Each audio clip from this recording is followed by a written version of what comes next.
They were just two young girls standing in a quiet airport line, holding their boarding passes like any other passengers. Nothing about them should have caused a second glance. But within minutes, everything changed. A simple journey turned into a moment of humiliation that neither of them expected or deserved. The staff's decision didn't just stop them from boarding. It triggered something far bigger than anyone in that terminal could imagine, because their father wasn't just anyone.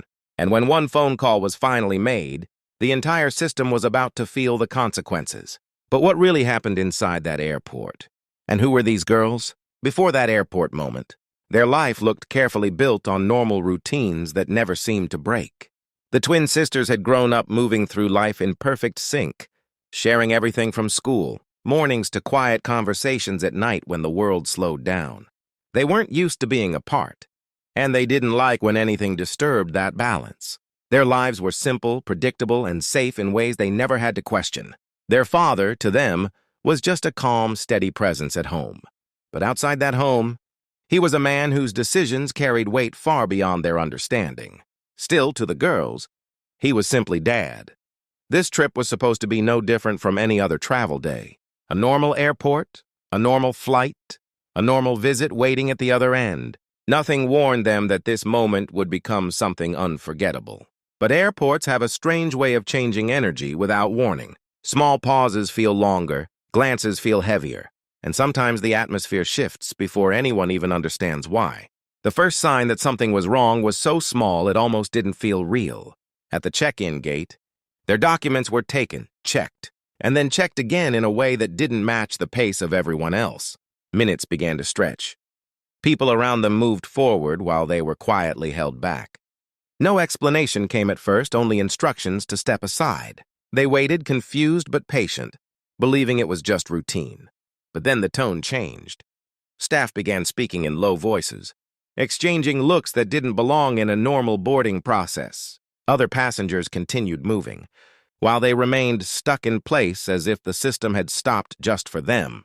The delay turned into something heavier. Their status changed, not with clarity but with uncertainty. Then finally came the decision. They were being denied boarding.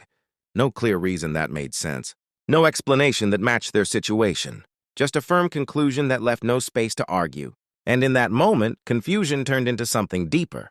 One of them reached for her phone, not fully understanding yet what she was about to set in motion, but needing something familiar in a situation that suddenly felt unreal.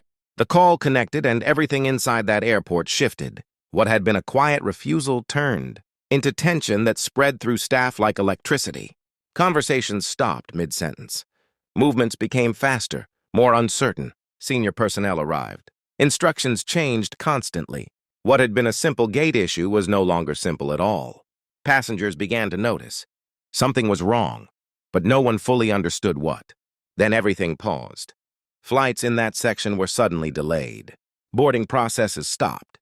The calm structure of the airport broke into confusion. And then came the pressure from above. Decisions were questioned, authority challenged, systems reevaluated in real time. Slowly, the denial that had started everything began to collapse under its own weight. Gates reopened. Procedures reversed. Instructions changed again. It was as if the system itself was being forced to undo what it had done.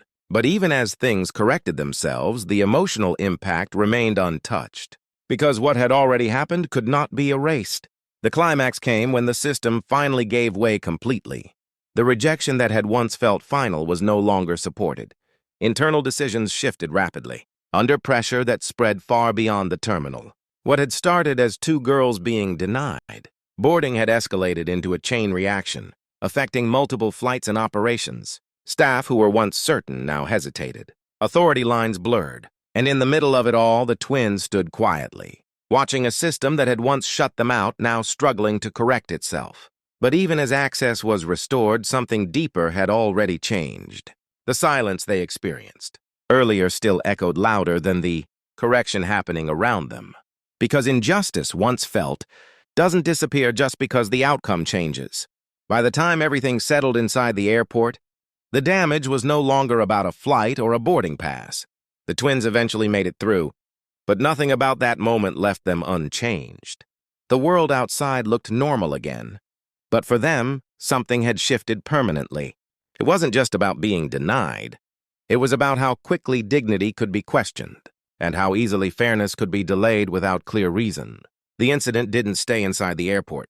It spread into conversations, reports, and reactions that forced uncomfortable questions into the open. Systems were reviewed, explanations were demanded, but the emotional truth of what happened remained heavier than any official response. For them, the memory became a reminder that injustice doesn't always arrive loudly. Sometimes it begins in hesitation, in doubt, in the space where assumptions replace understanding.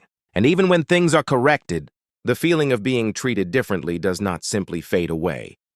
And maybe that is the part that matters most.